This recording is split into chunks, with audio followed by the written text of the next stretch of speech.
오늘 우리 함께 읽을 기록된 하나님 말씀은 신약의 말씀 히브리서 제5장 5에서 10절까지의 말씀입니다.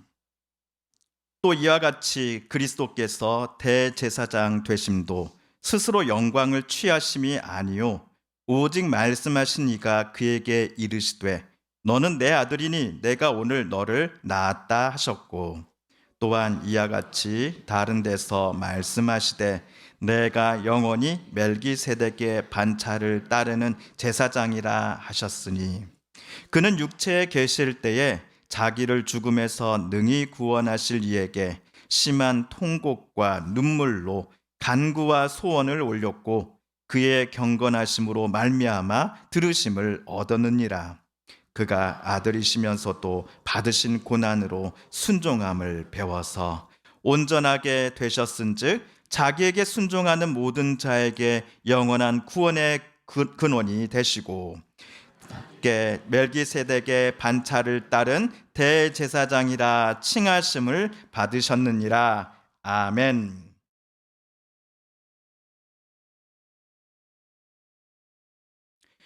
우리는 여러 가지 이유로 하나님께 기도합니다. 감사할 제목이 있어서 기도를 합니다. 짧게는 오늘 하루 동안을 떠올리며 감사의 제목을 가지고 하나님께 기도합니다.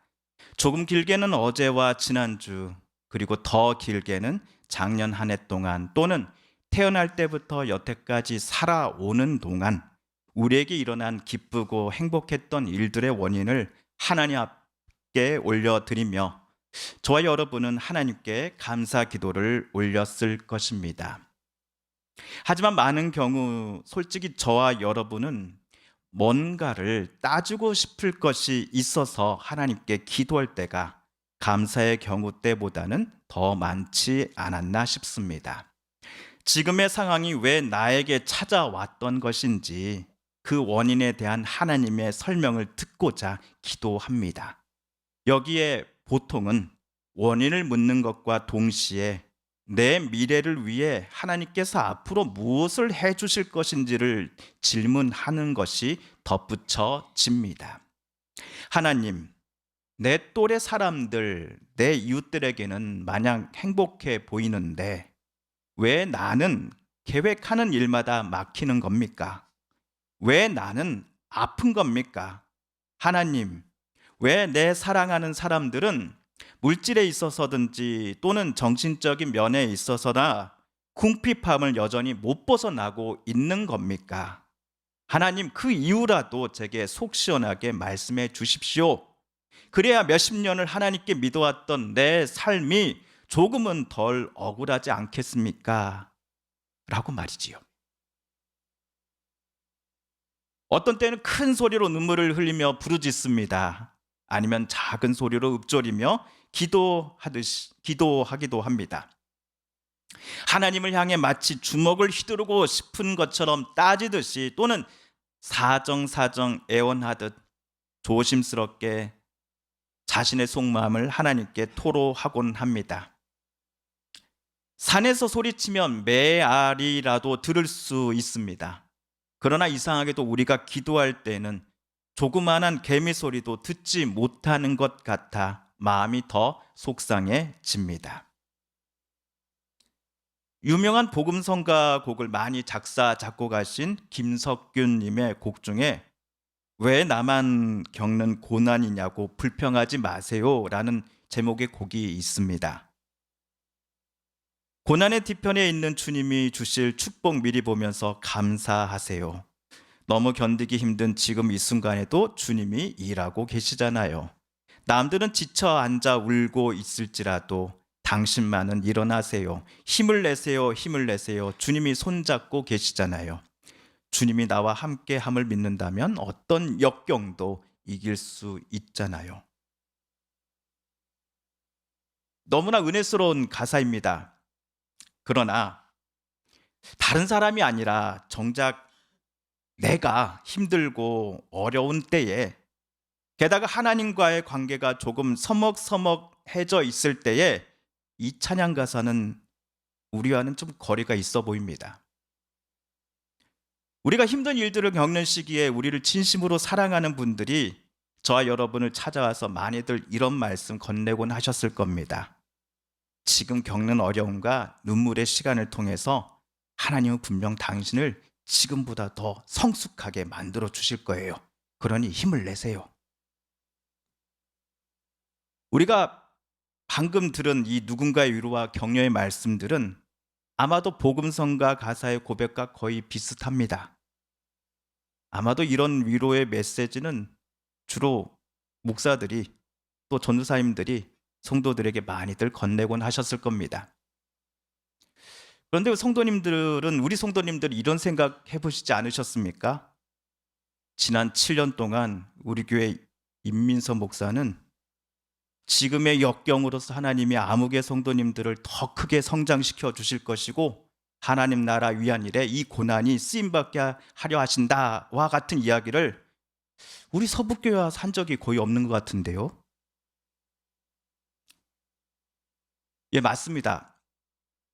하나님께서 우리 성도님들을 위한 그 미래의 큰 그림을 지금도 그리고 계실 겁니다와 같은 이야기를 저는 우리 성도님들께 말씀드린 적이 거의 없었던 것 같습니다. 여기에는 제 나름의 이유가 있습니다. 하나님이 장로님, 권사님, 집사님을 더 성숙시키시고자 지금 이러한 고난과 역경을 주시는 것 같습니다 라고 제가 말하지 않았던 첫 번째 이유는 이런 내용의 위로를 말하는 입장에서는 매우 은혜스럽고 성경에 기초한 위로였다라고 스스로 뿌듯해 하겠지만 반대로 듣는 입장에서는 그 말이 상처에 뿌려지는 소금과 같을 수도 있기 때문입니다. 두 번째 이유는 이 말 때문에 오히려 우리가 하나님께로부터 더 적대적이 되고 하나님을 지금보다도 원망하고 더 미워할 수도 있기 때문입니다. 실제로 제 어린 시절 제가 정말 힘들고 어려울 때 교회 어떤 분이 제게 찾아와 이 말을 해주셨습니다. 그분은 정말 저를 아끼고 사랑하셔서 위로의 말을 이렇게 해주셨을 겁니다. 하지만 그분의 위로와는 다르게 그 위로의 말을 듣는 이의 마음이 더욱더 아프게 될 수도 있다는 것을 저는 그때 처음 느꼈습니다. 그래서 그때부터 저는 이 말을 쉽게 다른 분들께 전할 수가 없었습니다. 대신 저는 우리 성도님들께 그리고 제 자신에게 고난으로 순종함을 배우신 예수님을 바라보면서 지금 우리 앞에 찾아온 역경과 힘듦의 순간들을 극복하게 해달라는 기도를 하나님께 드려보자라고 말씀드리고 싶습니다. 하나님의 아드님이신 예수께서도 쉽게 통과할 수 없었던 고난의 관문이 분명 있었기 때문입니다. 오늘 말씀 7절을 세번역 성경으로 함께 읽어보겠습니다. 시작. 예수께서 육신으로 세상에 계실 때 자기를 죽음에서 구원하실 수 있는 분께 큰 부르짖음과 많은 눈물로써 기도와 탄원을 올리셨습니다. 하나님께서는 예수의 경외심을 보시어서 그 간구를 들어주셨습니다. 오늘 7절 말씀을 읽으실 때 저를 포함해 많은 분들이 예수님께서 겟세마네 동산에서 기도하시던 장면을 떠올리셨을 겁니다. 이날은 예수님께서 로마 군인들과 예루살렘의 종교 지도자들이 보낸 사람들에 의하여 한밤중에 붙잡히시던 날이었습니다. 그리고 바로 다음 날 금요일 아침 예수님은 말도 안 되는 재판에서 사형 판결을 받으시고는 곧장 십자가에 못 박히시게 됩니다. 그렇다면 겟세마네에서 예수님께서 심한 통곡과 눈물로 그리고 간구와 소원을 자기를 죽음에서 능히 구원하실 이에게 올리셨다라는 이 문장을 우리는 어떻게 해석해야 할까요? 예수님께서 자기를 하나님과 사람들을 위한 대제사장으로 삼으신 하나님 아버지께 땀의 핏방울이 섞여 땅으로 떨어질 만큼 간절함으로 기도하셨다라는 의미로 방금 7절을 해석해도 우리는 무방할 것입니다. 예수님은 이 기도가 끝나고 한두 시간이 채 못 되어 체포를 당하고 새벽에 십자가에 못 박혀 죽으실 것임을 이미 잘 알고 계셨습니다. 그러나 예수님께서 하나님의 아드님이시요 하나님과 동등한 성자 하나님이시라고 할지라도 이 땅에 사람의 몸을 입고 사시는 동안 예수님은 참 사람이셨기에 닥쳐올 죽음이 두려우셨을 겁니다. 그 죽음의 십자가를 지금이라도 회피하고 먼 나라로 도망치고 싶으신 마음이 조금도 없으셨다고 한다면 그 말이야말로 거짓말일 것입니다. 그러니 겟세마네에서 하나님께 올려진 예수님의 기도에는 곧 닥칠 죽음의 공포 앞에 솔직히 피하고 싶으며 살기 위해 도망치고 싶은 마음이 담겨져 있었을 것입니다. 그 당시를 회상하며 누가는 자기의 복음서에서 이렇게 기록을 합니다. 예수님의 기도를 이렇게 썼습니다. 이르시되 아버지여, 만일 아버지의 뜻이거든 이 잔을 내게서 옮기시옵소서. 세 번역으로 오늘 본문 7절을 다시 보시면 하나님께서는 예수님의 경외하심을 보시어서 예수님의 간구를 들어주셨다라고 쓰여져 있습니다. 그런데 성도 여러분, 하나님께서 예수님의 간구를 들어주셨습니까? 예수님께서 땀과 핏방울이 섞여 나올 정도로 간절함으로 기도하셨을 때 첫 번째 기도 제목은 아버지여 이 잔을 내게서 옮겨 주시옵소서, 몇 시간 후면 찾아올 저 무겁고 무서운 십자가를 제게서 제발 치워주십시오 였습니다. 이 첫 번째 기도 제목에 하나님은 응답하시지 않았습니다. 그렇다면 도대체 오늘 본문을 기록한 히브리서 저자는 무슨 근거로 하나님께서 예수님의 기도에 응답해 주셨노라고 우리에게 말하고 있을까요? 혹시 우리가 놓치고 있었던 겟세마네에서 예수님께서 하셨던 기도와 또 간구가 따로 있었던 것은 아니었을까요? 그래서 우리 다시 누가복음 22장 42절 전체를 다시 한번 읽어보고자 합니다. 시작. 이르시되 아버지여, 만일 아버지의 뜻이거든 이 잔을 내게서 옮기시옵소서. 그러나 내 원대로 마시옵고 아버지의 원대로 되기를 원하나이다 하시니. 예수님은 내 뜻이 아니라 하나님의 뜻과 또 하나님의 원대로 지금 내 앞에 닥친 십자가를 내가 피하지 않도록 해 주십시오라고 기도하셨습니다. 예수님의 이 기도에 하나님 아버지께서 응답해 주셨다라고 히브리서를 쓴 사람은 적은 것입니다. 복음서를 보시면 예수님께서 공생애를 시작하신 지 얼마 안 되었을 때에 예수님께서 30평생을 자라고 성장했던 고향 나사렛에서 사람들이 예수님을 절벽으로 끌고 데리고 가 떨어뜨리려 죽이려고 한 적이 있었습니다. 그때 예수님은 어떻게 하셨습니까? 그래, 죽여라 하셨습니까? 그들 무리를 뚫고 예수님은 다른 곳으로 피하셨습니다. 그렇다면 오늘 겟세마네 때에도 예수님은 그 죽음의 큰 파도와 같은 십자가도 분명 피하실 수도 있었을 것입니다. 하지만 예수님은 성자 예수님이시면서도 이 순간 자기의 생각과 행동, 말, 이 모든 것들을 전적으로 하나님께 맡겨드리겠다라는 기도를 드렸습니다. 이 기도에 하나님이 응답하신 겁니다. 하나님은 사랑하는 아들을 십자가에 달려 죽게 하시면서까지 이 세상 모든 이들이 하나님께 되돌아오기를 간절히 원하고 바라셨습니다. 그런데 우리는 십자가의 죽음이 예수님께 끝이 아님을 잘 알고 있습니다. 십자가에 달려 죽은 당신의 외아들을 성부 하나님은 죽음의 권세에서 끌어올려 생명의 자리로 옮기셨기 때문입니다.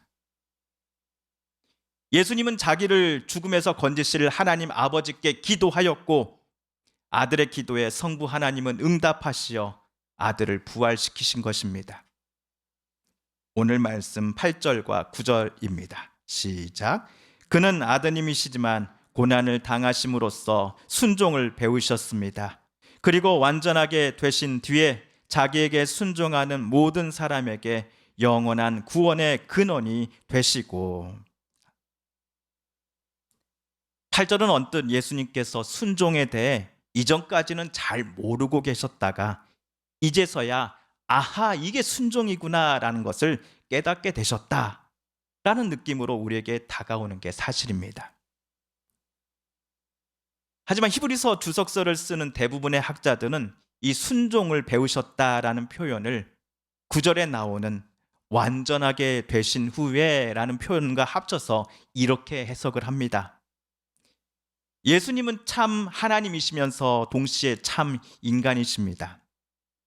성부 하나님께서 아들 성자에게 짊어지라고 하신 십자가와 죽음의 길을 예수님은 피하지 않고 성부 하나님의 뜻에 순종하셨습니다.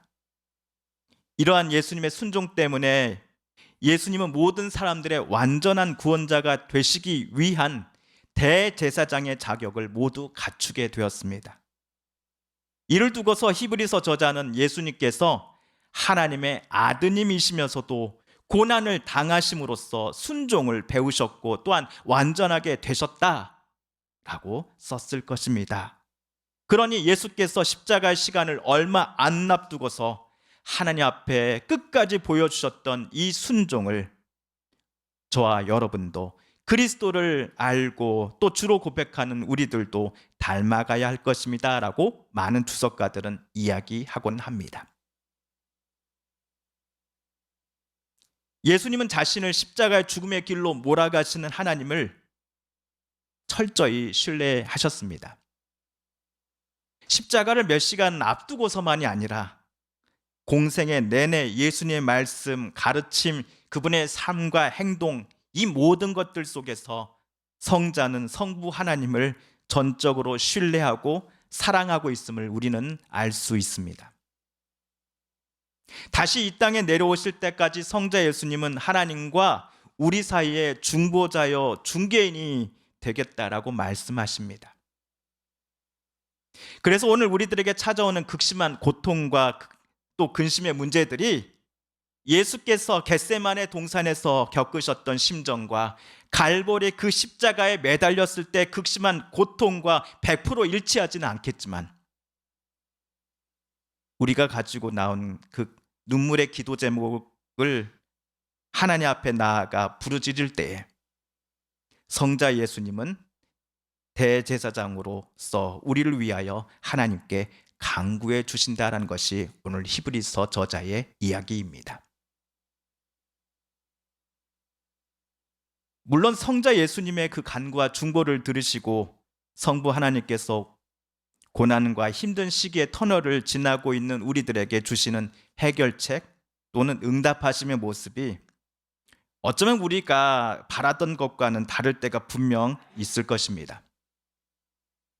저와 여러분이 하나님께 해결해 달라고 소리쳤던 기도와는 정반대의 양상으로 하나님은 우리를 이끌어 가실지도 모릅니다. 지금 나에게 찾아와 내가 이토록 고통스러워하는 이 힘든 순간들이 왜 저 사람이 아니라 나에게만 자주 찾아오는 것인지 그 이유에 대해 내가 하나님께 아무 대답을 못 들었던 것처럼 마찬가지로 왜 하나님은 내가 기대하고 기도했던 바를 마치 무시해 버리듯이 내 삶을 이렇게밖에 대우해 주지 못하는가 하는 불만이 우리에게 생기는 것이 당연합니다. 그러나 잠언을 쓴 사람은 우리에게 이렇게 고백을 하지요. 사람이 마음으로 자기의 길을 계획할지라도 그의 걸음을 인도하시는 이는 여호와시니라. 우리가 정말로 하나님을 사랑하며 하나님의 능력과 또 위대하심을 인정한다면 한치 앞도 보이지 않는 이 불명확한 미래에 서 있는 것에 대해 하나님께 소리치되 동시에 또한 하나님께서 내 삶을 가장 선한 길로 이끄실 것임을 믿으며 내가 하나님의 인도하심을 믿고 전적으로 하나님께 순종하게 해달라는 기도를 드리면 어떻겠습니까?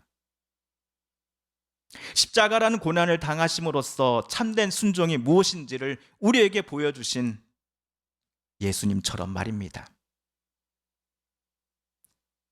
예수님께서 자기를 죽음에서 구원하실 수 있으신 성부 하나님께 순종하는 기도를 드렸던 것처럼 사랑하는 우리 성도님들 그리고 우리 모두는 하나님께서 가장 선한 길로 우리를 인도해 주실 것임을 믿으며 고난 중에서도 하나님 앞에 기도하고 싶습니다. 하나님께 순종하시며 우리 위해 십자가에 달려 자기 몸 찢기시고 피 흘리신 예수님을 바라보면서 말입니다. 이 죽음에서도 다시 살리실 성부 하나님을 의지하며 순종했던 예수님처럼 말입니다. 함께 기도하겠습니다.